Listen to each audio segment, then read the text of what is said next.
ఈ కరకరలాడే తెల్లటి మకానా స్నాక్ అంటే మనందరికీ ఇష్టమే కదా. టీ తాగుతూనో ఖాళీ టైంలోనో పండుగలప్పుడు ఉపవాసం ఉన్నప్పుడు దీన్ని ఎక్కువగా తింటాం. కానీ ఈ చిన్న మకానా మన దగ్గరకు ఎలా వస్తుందో, ఎందుకు దీనికి అంత రేటు ఉంటుందో ఎప్పుడైనా ఆలోచించారా? దాని వెనుక చాలా కష్టమైన ఆసక్తికరమైన కథ దాగి ఉంది. అవును, మకానాను మనం మామూలుగా చూసే పొలాల్లో పండించరు. దీన్ని పండించేది నీళ్లలో, అది కూడా చెరువుల లోతుల్లో. అందుకేనేమో దీని గురించి చాలా మందికి పూర్తిగా తెలియదు. దీన్ని పెంచడం దగ్గర నుంచి మన చేతికి వచ్చే వరకు రైతు పడే శ్రమ నిజంగా చాలా ఎక్కువ. ఇదో మామూలు టైంపాస్ స్నాక్ కాదు. దీనికి బోలెడు ఆరోగ్య లాభాలున్నాయి. కాబట్టి దీనిని సూపర్ ఫుడ్ అని కూడా అంటారు. చెరువులలోంచి మకానా ఎలా బయటకు వస్తుంది వివరంగా చూద్దాం పదండి.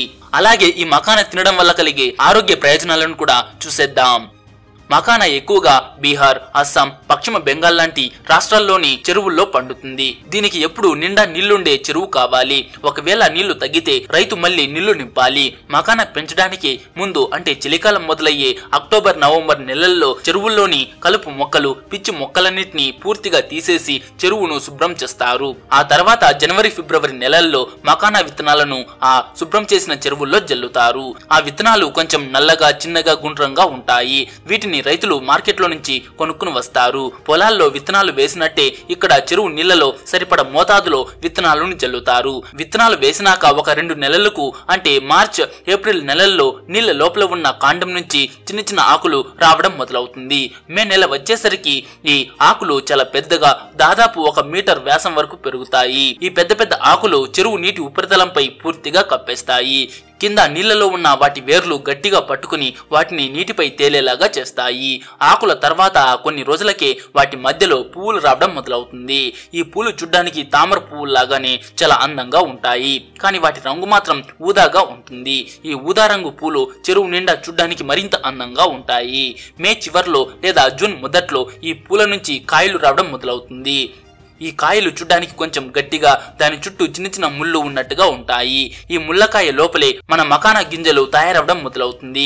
మామూలుగా ఒక కాయలో దాదాపు 50 నుంచి 80 గింజలు మకానా గింజలు ఉంటాయి. ఈ గింజలు జూలై చివరికి, ఆగస్టు మొదట్లోకి పూర్తిగా పండి గట్టి పడతాయి. పండిన కొన్ని రోజులకే ఆ ముళ్ళ పండు నీళ్ల లోపలే పగిలిపోతుంది. పగిలిన దాంట్లోంచి మకానా గింజలు బయటికి వచ్చి మొదట్లో నీటిపై తేలుతాయి.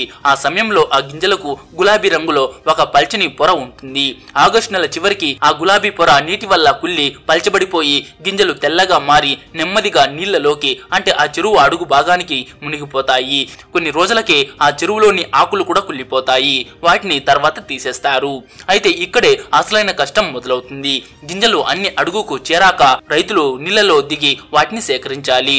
చెరువు లోతును బట్టి నీళ్లలో మునుగుతూ లోపలికి వెళ్ళిపోతూ అడుగున చేరిన నల్ల గింజలను వెతుక్కుంటూ చెక్కతో చేసిన ప్రత్యేకమైన ఇలాంటి బుట్టలతో ఏరుకుంటారు. ఈ పని చాలా కష్టమైంది, సమయం తీసుకునేది, పైగా నీళ్లలో ఎక్కువసేపు ఉండాలి.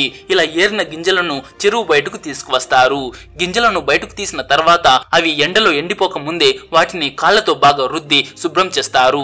అలా రుద్దడం వల్ల వాటికి అంటుకున్న పల్చని పొర మొత్తం పోయి అవి పూర్తిగా నల్లగా కనిపిస్తాయి. తర్వాత వాటిని ఎండలో 3 నుంచి 4 రోజుల పాటు బాగా ఎండపెడతారు. ఎండిన తర్వాత వాటిని జల్లెడపట్టి లావుగా ఉన్న గింజలను, సన్నగా ఉన్న గింజలను వేరు చేస్తారు. ఎందుకంటే లావుగా ఉన్న గింజలకు మార్కెట్లో ఎక్కువ ధర వస్తుంది, సన్నవి కొంచెం తక్కువ రేటుకు వస్తాయి. గింజలను వేరు చేసిన తర్వాత వాటిని తర్వాతి ప్రాసెస్ కోసం పంపిస్తారు. మనం తినే తెల్లటి మకానా రావాలంటే ఈ నల్ల గింజలను ప్రాసెస్ చేయాలి. మకానాను బయటకు తీయడానికి ఈ నల్ల గింజలను మట్టి కుండల్లో లేదా పెద్ద పెనంలో ఇసుక కలపకుండా బాగా వేయించాలి. వేయించాక అవి కొంచెం మెత్తబడతాయి. అప్పుడు వాటిని గాలిలో ఆరబెట్టి మళ్ళీ వేయిస్తారు. అవి వేడికి పగిలే వరకు అలా వేయిస్తూనే ఉంటారు. కానీ ఇక్కడే ఇంకో మెలిక, గింజలు పగిలినా కూడా లోపల ఉన్న తెల్లటి మకానా వెంటనే బయటకు రాదు. అందుకే చెక్కతో చేసిన ఒక ప్రత్యేకమైన గుదియలతో వేడివేడి గింజలను వేగంగా కొడతారు. ఆ దెబ్బలకు నల్ల గింజ పగిలి లోపల ఉన్న తెల్లటి మకానా బయటకు టపటపామంటూ బయటకు వచ్చేస్తుంది. అలా కొట్టగా కొన్ని గింజల్లోంచి మకానా పూర్తిగా రాకపోతే వాటిని ప్రత్యేక మిషన్స్ లో వేసి కొడతారు. మిషన్ల నుంచి బయటకు వచ్చాక అవి పూర్తిగా పాలు లాగా తెల్లగా మెరిసిపోతూ కనిపిస్తాయి. ఆ తర్వాత ఈ తెల్లటి మకానాలను మార్కెట్లో అమ్మడానికి విదేశాలకు పంపిస్తారు. అక్కడ వాటిని వేర్వేరు ప్యాకింగ్స్ లో చేసి వాటి క్వాలిటీని బట్టి ధరలు పెడతారు. చూసారుగా ఒక చిన్న మకానా తయారవడానికి ఎంత ప్రాసెస్ ఉందో. ఈ ప్రాసెస్ చాలా కష్టంతో కూడుకున్నది కాబట్టి వాటికి అంత రేటు ఉంటుంది. కానీ దాని లాభాలు తెలిస్తే మాత్రం ఆ రేటు చాలా తక్కువే అనిపిస్తుంది. మకానాను ఎందుకు సూపర్ ఫుడ్ అంటారంటే ఇందులో ప్రోటీన్, ఫైబర్, యాంటీ ఆక్సిడెంట్స్ చాలా ఎక్కువ ఉంటాయి. ఇవి మన గుండెకు, ఎముకలకు చాలా బలాన్ని ఇస్తాయి. చర్మాన్ని కూడా కాంతివంతంగా ఉంచుతాయి. అంతేకాదు బరువు తగ్గాలనుకునే వారికి ఇది మంచి స్నాక్. షుగర్ కంట్రోల్ చేయడానికి, మన శరీరం లోపల ఉండే చెడును బయటకు పంపడానికి కూడా ఇది సహాయం చేస్తుంది. ముఖ్యమైన విషయం ఏంటంటే మకానా పండించడానికి ఎటువంటి కెమికల్స్ గాని, మందులు గాని వాడరు. చెరువుల్లో సహజంగా పెరిగే మొక్క కాబట్టి ఇది 100% న్యాచురల్ ఆర్గానిక్ అని చెప్పవచ్చు. అందుకే ఇది ఆరోగ్యానికి చాలా మంచిది.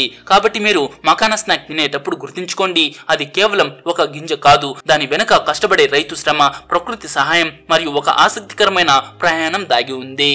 సో ఫ్రెండ్స్, ఈ వీడియో మీకు నచ్చింటే ఒక లైక్ చేసి మీ ఫ్రెండ్స్ కు తప్పకుండా షేర్ చేయండి.